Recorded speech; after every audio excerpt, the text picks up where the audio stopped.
At 16:32 on December 12, 1943, on the frozen western edge of the village of Verba, north of Zhytomyr in occupied Ukraine, 12 M4A2 Sherman tanks stood in a shallow valley that had already begun to fill with smoke.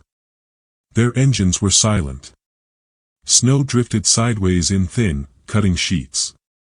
German artillery had found the column minutes earlier, and Panzergrenadier infantry were now moving through the tree line less than 600 meters away. Inside the lead Sherman, Guards Captain Viktor Yermakov watched the tachometer needle remain fixed at 0. He pressed the starter again. The motor groaned, turned once, and stopped. Around him, other crews were doing the same. One by one, the Shermans failed to respond. Diesel engines that had run all morning now refused to turn. In the maintenance truck behind them, Senior Technician Ivan Sokolov tore open the side panel of a stalled tank and plunged his bare hand into the engine compartment. He pulled it back at once. The oil inside was no longer oil. It had thickened into a dark, sticky mass that clung to his fingers like resin. He looked at the sky, then at the snow collecting on the engine decks. He understood what had happened before anyone else spoke it aloud. The cold had defeated them. German mortars began to fall closer. One exploded 40 meters behind the line, showering the Shermans with frozen soil and splinters of wood. Infantrymen from the 1st Guards Tank Army were already running forward, trying to form a defensive screen around machines that could no longer move. 12 tanks. More than 60 men inside them. A full breakthrough column, frozen in place. Sokolov ran from tank to tank, opening panels, checking lines, touching metal with bare skin. In every engine, the same condition waited for him. The diesel oil had congealed in the sudden temperature drop.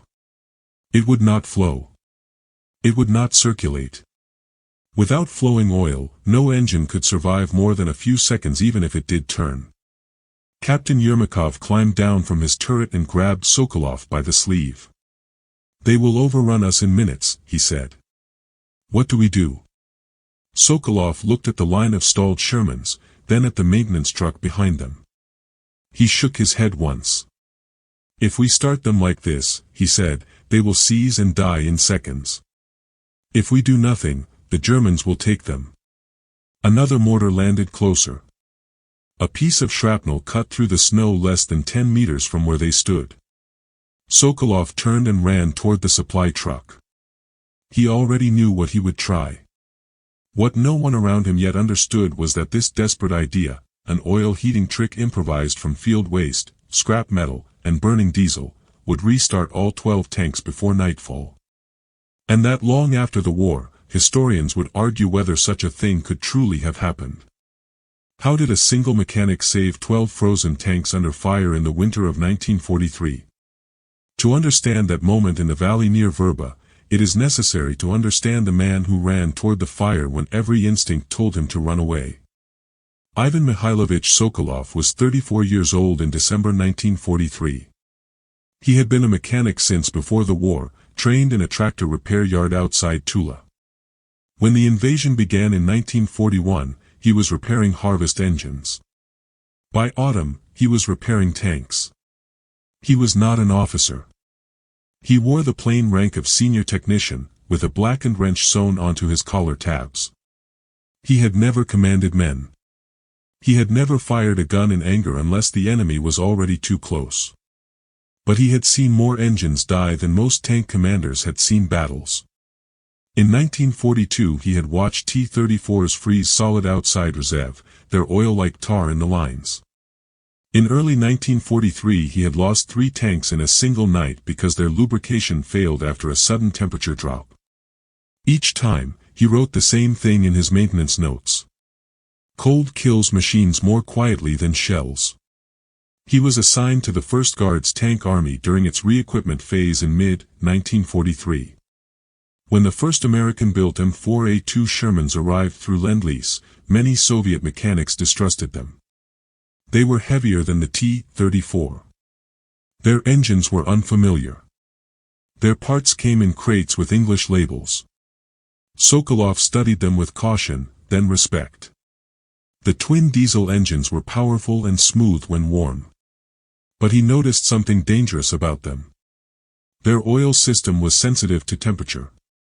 In late autumn, during training near Kharkiv, he had cut open a frozen oil line from a disabled Sherman and found thick black paste inside. The oil had not frozen solid like water, but it had become too thick to move. He wrote a warning to his battalion commander. It was filed. Nothing changed. He tried small experiments. He warmed oil cans near cook fires before refilling engines. He wrapped oil lines in cloth. He told crews to idle longer before moving. Some listened. Some laughed. One driver told him, "The Americans built these for warm countries. We will teach them winter." Sokolov did not laugh. By December, the front had pushed west again. The Red Army was driving toward Zhytomyr through forests, villages, and open fields locked under early winter frost. Days were near freezing. Nights dropped sharply. Engines that ran in the morning could die by afternoon if the wind turned and clouds cleared. On the morning of December 12, Sokolov had already been uneasy. The column had moved early. Engines were cold-started under thin snow. He checked oil pressure gauges himself. They were low, but acceptable. Then, just after noon, the temperature dropped suddenly. Wind cut across the open ground from the north. Snow began to fall dry and light. By 1600 hours, tanks at the rear of the column began to lose power. One stalled completely. Then another. Sokolov climbed onto the first one and opened the engine panel. He touched the oil filter casing and knew at once. The oil was dying. He tried to warn the lead elements, but radio traffic was heavy. Artillery was moving. Infantry were reporting German movement ahead. When the lead tanks entered the valley near Vrba, German spotters saw them. Fire followed. And then, as if on command, the engines began to fail. Now, in the valley, Sokolov ran toward the supply truck with a single thought burning in his head. If oil will not move, we must make it move. But there were no heaters. No spare engines. No warm garages. There was only fire, fuel, and the frozen air. He reached the back of the truck and tore open a crate of spare oil cans. He grabbed one and shook it. The sound inside was not liquid. It was slow and thick. A driver looked at him in confusion. "Comrade technician, what are you doing?" Sokolov did not answer. He pulled open another crate. Then another. He was searching for something else now. Something not meant for engines at all. In his mind, an idea was forming, dangerous, uncertain, and likely to get him killed if it failed. He would heat the oil. Not in one tank. In all 12. And he would do it while German infantry were already moving toward them through the trees. He turned back toward the stalled Shermans, carrying oil cans, scrap metal, and a length of fuel hose. Behind him, another mortar landed. The valley filled with smoke. The tanks waited, silent and helpless, as one mechanic began preparing a trick that no regulation, no manual, and no engineer had ever approved. This was the moment that would decide whether 12 machines would burn as wrecks, or drive away under their own power before night closed in. Sokolov reached the first Sherman just as rifle fire began snapping from the tree line. The Panzergrenadiers were not charging. They were advancing the way trained infantry did, slowly, covered by fire, probing for weak points. They knew the tanks were no longer moving. 2 Soviet rifle squads moved forward to screen the Shermans. Men dropped to one knee in the snow and fired toward the forest. Their breath steamed white around their faces. Sokolov ignored the bullets. He climbed onto the engine deck of the lead tank and shouted for the driver. "Open the rear panel. Now." The driver hesitated only a second before pulling the internal release. The armored doors swung outward, and cold air rushed into the engine compartment. Sokolov lowered himself into the open space, his boots slipping on frozen steel. He touched the oil line again. It was stiff, like thick rubber. He reached into the oil filler neck with a metal rod. When he pulled it back out, the oil clung to it in a slow, heavy thread. He climbed back out and waved to the maintenance truck. "Bring me fuel. And rags. And anything metal that will hold heat." Men ran. Crates were dragged through snow. Someone brought a broken exhaust pipe from a wrecked T-34 that lay near the road. Someone else brought a cooking pot from a field kitchen. Sokolov worked with brutal speed. He packed rags under the engine bay, away from fuel lines but close to the oil pan. He bent scrap metal into a shallow tray and set it beneath the thickest part of the oil sump. Then he took a can of diesel fuel and poured it into the tray.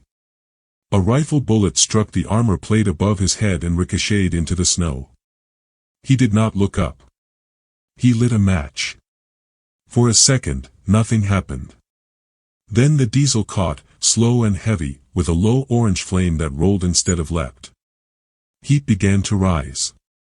Men shouted at him from behind. "You will burn the tank."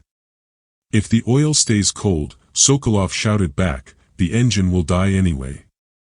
The driver watched in silence from his seat. After 5 minutes, Sokolov climbed back into the engine bay and touched the oil line again. It was still thick, but it bent slightly now instead of cracking. He turned to the driver. "Starter." 5 seconds only. The starter engaged. The engine turned once, twice, and stopped. Smoke began to collect under the armor. Sokolov cursed under his breath. He waved the smoke away with his cap and leaned back in. Again in 2 minutes. He ran to the second Sherman and began the same work. Then the third. Then the fourth. Each tank received the same treatment: rags, metal tray, diesel fire under the oil pan. Infantry fire grew heavier. A German machine gun opened from the trees and began raking the valley floor. One Soviet soldier fell near the third tank and did not move again. Sokolov moved past him without stopping. By the time he reached the sixth tank, German mortars began to fall again. One explosion flipped snow and earth over the engine deck of the second Sherman, smothering its fire. Sokolov ran back and relit it. Captain Yermakov grabbed him by the arm. "You are trying to save all of them," he shouted. "If we save only one," Sokolov said, "the others will burn behind it." He pulled free and kept moving. After nearly 20 minutes, the valley was dotted with small orange fires under armored hulls. It looked like madness. Tanks heated by open flame while under enemy fire. The Germans noticed. Their fire intensified. They had understood that something unusual was happening. At the first tank, Sokolov tried again. Starter. The engine turned. This time, on the third rotation, it coughed. Black smoke burst from the exhaust. Then it died again. But it had fired. Sokolov smiled for the first time. "Again," he said. The engine caught unevenly, shaking the hull, then settled into a rough idle. Oil pressure climbed slowly. He leaned into the engine bay and shouted, "Do not move. Let it live." He ran to the second tank. By now, snow had stopped falling. The sky cleared, and the cold sharpened. What he was doing had to work soon, or the oil would thicken again. The second tank took longer. The third longer still. German infantry were now within 300 meters. Their rifles and machine guns poured fire into the valley. Soviet infantry were running low on ammunition. One mortar shell landed close to the fifth tank and threw burning rags into the snow. The fire under that engine went out. Sokolov crawled through drifting smoke and relit it with shaking hands. A bullet tore through his coat sleeve but did not touch his arm. He did not notice. By 17:10, 3 Shermans were running. Thick black smoke rose from their exhausts as cold oil burned through hot cylinders. Crews sat rigid, afraid to touch the throttles. Sokolov went from one to the next, touching oil lines, touching filters, judging by feel whether they were ready. Not yet. 2 more minutes. Now. The fourth tank came alive at 17:18. The fifth at 17:23. German infantry had reached the edge of the valley. They began firing Panzerfausts. One struck the side of the 6th Sherman but failed to penetrate. Sokolov was at the 7th tank when a shell exploded nearby and knocked him flat. His ears rang. Snow filled his mouth. He forced himself up and kept working. He no longer counted time. He worked by instinct. Fire. Wait. Touch. Start. Fire. Wait. Touch. Start. At the 9th tank, the engine backfired violently, blowing flame from the exhaust. The crew thought it was on fire and began to bail out. Sokolov grabbed one man by the collar and shoved him back inside. "It lives," he shouted. "Stay." At the 10th tank, German bullets struck the fuel tray and splashed burning diesel across the snow. Sokolov kicked snow over it and rebuilt the fire farther back. At 17:42, the 11th tank started. Only one remained. German infantry were now less than 150 meters away. Sokolov ran to the last Sherman. Its engine bay was coldest of all. The crew had shut it down early when the column halted. He built the fire bigger than before. He fed it more fuel. Flames licked high under the hull. Men shouted that it was too much. That the tank would catch. Sokolov did not answer. He waited. At 17:51, he climbed up and touched the oil line. It bent. He signaled. The starter engaged. The engine turned, coughed, then died. Again. The second time, it fired. Rough. Loud. Alive. All 12 Shermans were now running. Smoke filled the valley. Flames were kicked out. Rags were stamped down. Men climbed back into turrets. Captain Yermakov climbed onto his tank and raised his arm. "Forward," he shouted. The first tank moved. Then the second. Then the third. The column began to crawl out of the valley as German infantry fired in rage at machines they thought already dead. Sokolov stood in the snow, blackened with smoke, watching 12 tanks move because oil that should have been solid had been forced to flow by fire and madness. But the danger was not over yet. If the oil cooled again, every engine would die a second time, this time with no chance to save them. And the road ahead led directly into another killing ground. The column moved slowly at first, no faster than walking speed. Each driver feared that a sudden throttle would tear cold thickened oil away from moving parts and kill the engine from inside. Sokolov ran beside the lead tank, watching its exhaust, listening for any change in rhythm. Black smoke meant oil was still burning unevenly. That was good. It meant it was moving. They reached the far slope of the valley at 18:05. German infantry fired from the trees behind them, but the distance was growing. Soviet riflemen followed the tanks, dragging wounded and carrying what ammunition they had left. Sokolov climbed onto the second tank and pounded on the hull. "Do not stop," he shouted through the open hatch. "If you stop, you die." The commander inside nodded once. As they reached the ridge, German artillery opened again. Shells burst ahead of the column, throwing snow and earth across the road. One Sherman took a near hit that bent its left track guard inward, scraping against the track. The driver slowed in panic. Sokolov ran forward and slapped the hull with both hands. "Move. Even broken metal must move." The tank lurched forward. The bent guard screamed against the track but did not jam. They pushed westward toward a cluster of ruined farm buildings that intelligence had marked as a temporary assembly point. It lay 2 kilometers ahead. The temperature continued to drop as night approached. Sokolov knew the danger was returning. The heat they had forced into the oil was fading. If any tank slowed too long, the oil would thicken again. At 18:20, the 8th tank began to sputter. Its exhaust lost smoke. Its engine note changed. Sokolov heard it instantly. He ran toward it as it slowed. "Do not stop," he shouted. "Give it a little fuel.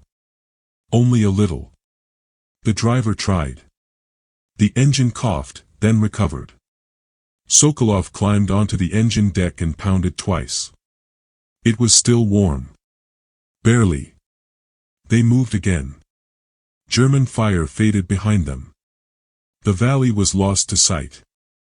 But the cold was not an enemy that could be outrun. At 18:34, the column reached the ruined farm. Walls were half collapsed. Roofs gone. Snow drifted through doorways. Captain Yermakov ordered a halt. Sokolov ran forward. "No full stop," he said. "One by one. Always 2 running." Yermakov looked at him, then at the tanks. "Do as he says," he ordered. They rotated engines. 2 tanks idled while others shut down briefly for inspection, then restarted before oil could die again. Sokolov moved from engine to engine with shaking hands. He drained small amounts of oil from each sump. It still flowed, but slowly. He ordered fires built again under 3 of the coldest tanks. Smaller this time. Controlled. Men obeyed without argument now. At 19:10, German shells began falling near the farm. They were probing, not aiming. The enemy knew tanks had escaped and were searching for them. Sokolov worked faster. He supervised draining and reheating oil, 1 tank after another. Some oil had to be poured back warm from cans kept near fires. By 2000 hours, all 12 tanks had oil that would move. The night was now deep and silent except for distant guns. At 21:15, orders arrived. The column would move again before midnight to support an infantry push against a German-held village 5 kilometers west. Sokolov stayed with the tanks. At 2200 hours, engines were started one by one. All 12 turned. Not one failed. They moved out into the dark, headlights masked, engines low and steady. At 23:10, near the edge of the target village, German anti-tank guns opened fire. 1 Sherman was hit in the turret ring and disabled. The other 11 moved past it and into battle. Sokolov stayed behind with the disabled tank, helping its crew escape under fire. He watched the others disappear into smoke and flame. By dawn, the village was taken. Of the original 12 Shermans, 11 still ran. Only the one lost to direct fire did not return. In reports written later that week, Captain Yermakov described the incident simply. On December 12, 1943, near Verba, 12 M4A2 tanks were immobilized by oil thickening due to sudden frost. Senior technician Sokolov organized field heating of lubrication systems using improvised fire trays. All engines were restarted. Column saved. No mention of fear. No mention of bullets through his coat. No mention of how close all 12 machines came to becoming silent wrecks. In his own notebook, Sokolov wrote only, "Oil must move, or nothing else can." Years later, some engineers would say his method was too dangerous. That open fire under armored hulls should have destroyed the tanks. That the oil should not have warmed evenly. Others, who had frozen engines with their own hands, said quietly, "In that cold, anything that brings heat is a tool." No photographs were taken. No medals were given. Only 12 tanks that lived. And a trick that should not have worked, but did. This is how one mechanic, in the winter of 1943, forced frozen oil to flow again with fire and stubborn will, and in doing so saved more men than any gun that day. To those who listen to forgotten stories, remember that wars are not won only by those who fire weapons, but also by those who keep them alive when the world itself is trying to kill them.